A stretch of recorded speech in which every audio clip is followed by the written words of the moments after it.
The gym door slammed shut behind me, and the echo mixed with the first cruel taunts that hit harder than any shove against the lockers.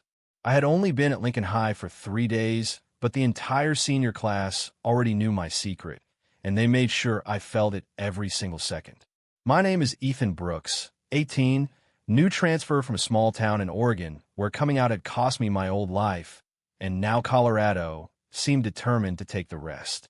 I kept my head down, backpack clutched tight, as whispers followed me down the crowded hallway like a shadow I could never outrun. That morning in homeroom, someone had taped a printed photo of a rainbow flag to my desk with the word freak scrawled across it in red marker. I ripped it off without a word, but the laughter that rippled through the room burned hotter than the stares. My chest tightened the way it always did now, a familiar panic that made my hands shake. I had promised myself I wouldn't cry here, not again, but the weight of being the only openly gay senior in a school that still treated difference like a disease pressed down until breathing felt like work. After class, I slipped into the empty music room just to have somewhere quiet to sit. The piano bench creaked under me as I stared at the keys, fingers hovering but not touching. Music had always been my escape back home, but even that felt tainted now. The door opened suddenly, and Coach Ramirez stepped in, clipboard in hand. "Brooks, you're the new kid with the basketball records from your old school, right? Tryouts start tomorrow. Don't be late." He didn't wait for an answer, just left the door swinging. I almost laughed. Basketball was the one thing I'd always been good at, the one place where my height and speed made people overlook everything else. But here, after what happened in the cafeteria yesterday, I doubted anyone would let me near the court without turning it into another joke. Still, the idea of lacing up again sent a small spark through the numbness. Maybe, just maybe, the court could be the one place they couldn't touch me. The rest of the day blurred into more isolation. In English, no one sat near me. In the lunch line, kids stepped aside like I carried something contagious. By the final bell, my shoulders ached from the tension of pretending it didn't hurt. I walked home alone through the crisp Colorado air, the Rocky Mountains looming in the distance like they were watching too. Mom was already in the kitchen when I got there, her smile too bright, the way it got when she was worried. "How was your first full week, honey?" I shrugged, dropping my bag. "Same as yesterday." Dad looked up from his newspaper, ex-military jaw set tight. He hadn't said much since I came out 6 months ago, but the disappointment in his eyes spoke volumes every single night at dinner. "You keeping your head down like we talked about?" he asked. I nodded, but inside I wondered how long I could keep pretending the world wasn't trying to push me out. That night, I lay awake replaying every shove, every whisper, every time someone accidentally knocked my books to the floor. Sleep came late, and when it did, I dreamed of a court where the ball felt right in my hands again, where the crowd didn't boo but cheered. Morning arrived too soon. I dragged myself to school, heart already heavy, not knowing that today everything was about to shift in the most unexpected way. The announcement came over the intercom right before first period. All students report to the gym for an assembly on school spirit and new opportunities. Groans filled the halls, but I followed the crowd, finding a seat in the back row where I hoped no one would notice me. Coach Ramirez stood at the podium, microphone in hand. "We've got a special guest today. Transfer student Ethan Brooks has agreed to show us what he can do on the court. Let's give him a fair chance." My stomach dropped. I hadn't agreed to anything. But before I could process it, the lights dimmed and the side doors opened to the court. I was ushered out of my old practice jersey, the one I'd packed just in case. The bleachers were packed. Whispers turned to outright snickers as I stepped onto the hardwood. Someone in the front row muttered loud enough for me to hear, "This should be good." My hand shook as I took the ball from Coach. The first dribble felt foreign, like my body had forgotten how to move under all the eyes. But then the whistle blew, and muscle memory took over. I drove to the hoop, spun past an imaginary defender, and laid it up clean. The ball swished through the net with a sound that cut through the noise. For one brief second, the gym went quiet. Then the real test began. Coach called in 3 varsity players to guard me in a quick scrimmage. They came at me hard, elbows out, but I was faster. Crossover, step back, 3-pointer from the corner. Swish. Another drive, fake left, spin right layup. The crowd started murmuring differently now, less mocking, more surprised. By the time I hit a half-court shot to end the demo, the snickers had faded into stunned silence. I stood there breathing hard, sweat stinging my eyes, and for the first time since arriving, I felt something other than fear. Coach clapped me on the back. That's what I'm talking about. Brooks is joining varsity effective immediately. The bell rang, and students filed out, but a few lingered, glancing back at me with expressions I couldn't quite read yet.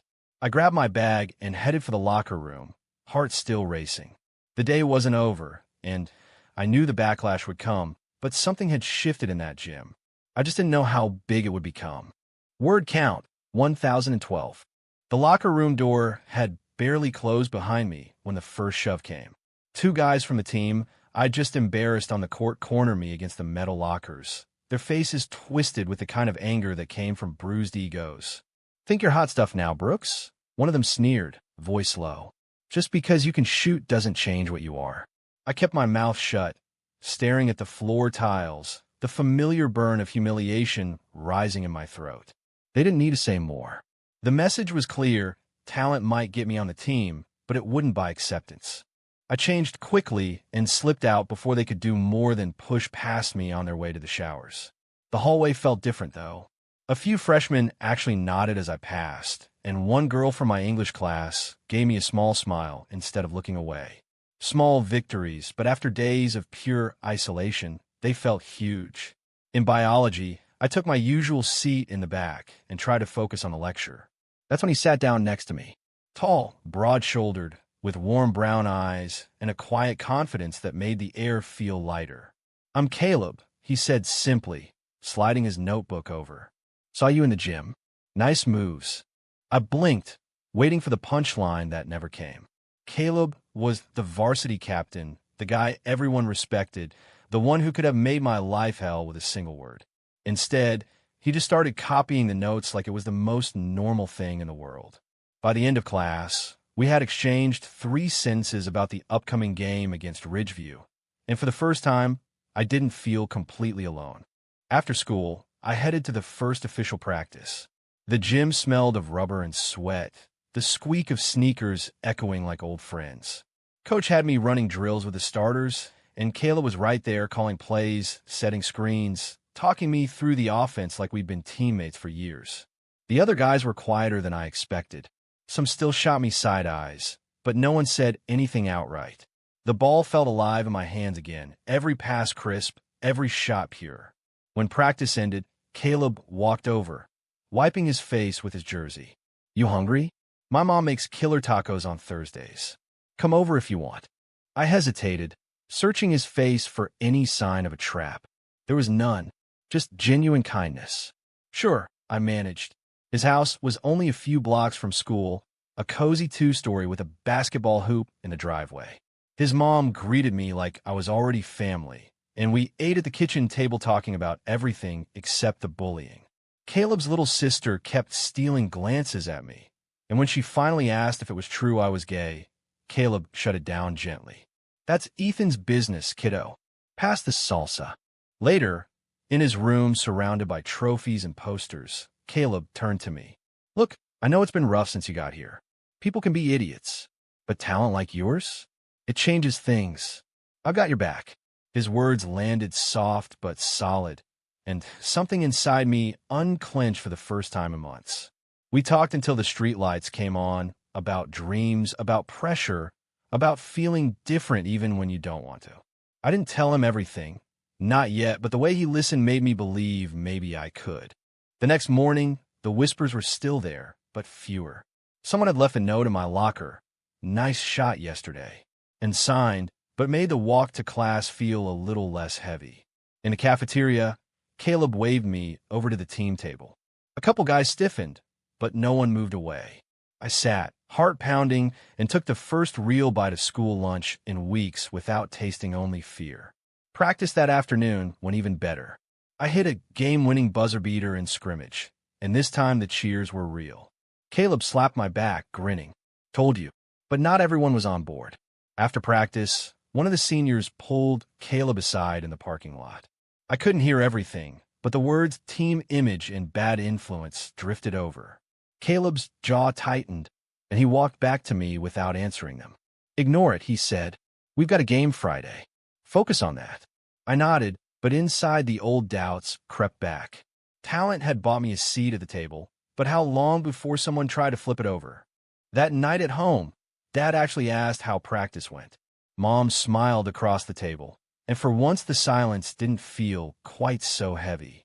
I went to bed thinking maybe, just maybe, the court wasn't the only place I could belong. Word count, 998. Friday night lights turned the gym into a pressure cooker. The stands were packed for the Ridgeview game, and the air buzzed with expectation.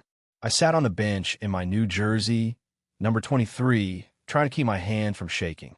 The taunt from the crowd were still there, scattered comments about the new kid that carried extra weight because everyone knew what they really meant. But when Coach called my name to start, something clicked. Caleb gave me a fist bump as we ran out, and the roar of the crowd shifted from skepticism to curiosity. The game was a battle from tip-off. Ridgeview came out aggressive, double-teaming me every possession. I missed my first two shots, the pressure squeezing my chest tight. Then Caleb set a perfect screen, and I drove baseline for an easy layup.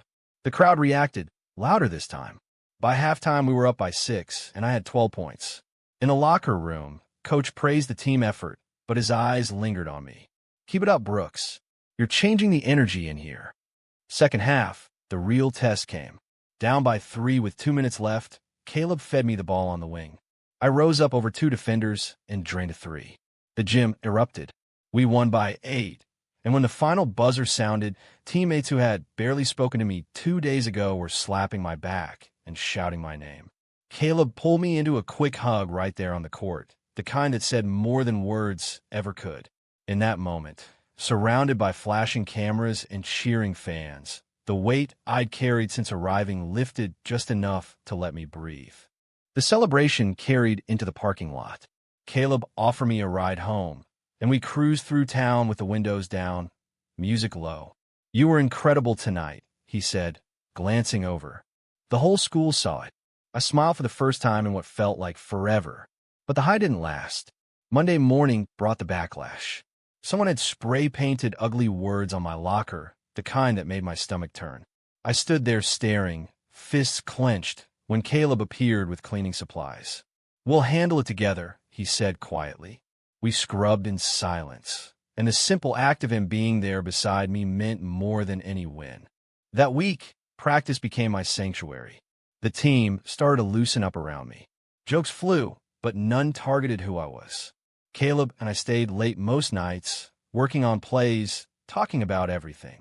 He told me about the pressure of being captain, about his own fears of letting people down. I opened up about Oregon, about the friends who vanished the day I came out, about Dad's long silences at dinner. One night, after a particularly tough practice, we sat on the bleachers under the dim gym lights. "You know," Caleb said, voice soft, "I've never met anyone as brave as you." Our eyes met, and the air between us changed, charged with something neither of us named yet. Home life shifted too. Mom started asking about Caleb, smiling when I mentioned him. Dad still watched me carefully, but he came to the next home game and actually clapped when I scored. Small cracks in the wall he'd built. But not everything was healing. Jake, one of the seniors who had cornered me in the locker room that first week, started spreading rumors in the halls. Nothing loud, just enough whispers to keep the tension alive. "He's only here to cause drama," I overheard once. Caleb shut it down fast, pulling Jake aside after practice. I never knew what was said, but Jake stopped the rumors. The first misunderstanding came on a rainy Thursday. Caleb had been distant all day, barely looking at me during lunch. After practice, he finally spoke. "My dad heard some stuff at work about us hanging out so much. He's old school." The hurt in his voice mirrored my own fears. I nodded, trying to hide how much it stung. "I get it. Maybe we should cool it." He grabbed my wrist before I could walk away. "No, that's not what I want." The rain pounded the pavement as we stood there, soaked, the moment stretching until he let go. We didn't talk about it again, but the closeness between us only grew stronger in the quiet way that mattered most. By the end of the month, The school paper ran a feature on the new star who's changing Lincoln High. My locker stayed clean. Teammates invited me to weekend hangouts. The bullying hadn't vanished, but it had lost its power. And through it all, Caleb was there, steady as the mountains outside town. I started to believe that maybe talent wasn't just changing the school. It was changing me too. Word count, 1,003. The state tournament loomed like a mountain we had to climb. Lincoln High hadn't made it past regionals in 6 years. But with our new chemistry on the court, whispers of a miracle started circulating. Practices grew intense, sweat and determination filling the gym every afternoon. Caleb and I moved like we shared one mind. No-look passes, perfect timing. Off the court, our friendship deepened in ways that scared and excited me at the same time. Late-night texts turned into long phone calls, shared playlists, inside jokes that made the hard days bearable. One evening, after a brutal conditioning session, we ended up at the park near his house, shooting hoops under the streetlights. "You ever think about what happens after high school?" he asked, sinking a long three. I caught the rebound and passed it back. "College somewhere far away where no one knows me. Start over." He was quiet for a long moment. What if he didn't have to start over alone? The question hung between us, heavy with everything we hadn't said. I looked at him, really looked, and saw the same uncertainty in his eyes that I felt in my chest. We didn't kiss. We didn't need to. The understanding passed between us like a perfectly timed pass. The misunderstanding hit the next week like a blindside screen. Jake, still carrying his grudge, cornered me in the hallway. "Caleb's only hanging with you because coach told him to keep the star player happy. Don't think it's anything more." The words landed like a punch. I spent the rest of the day replaying every conversation, every look, wondering if Jake was right. When Caleb found me after school, I was distant, guarded. "What's wrong?" he asked. I shrugged it off at first, but the doubt spilled out. "Is this real, or am I just the project of the week?" Caleb's face fell. "You really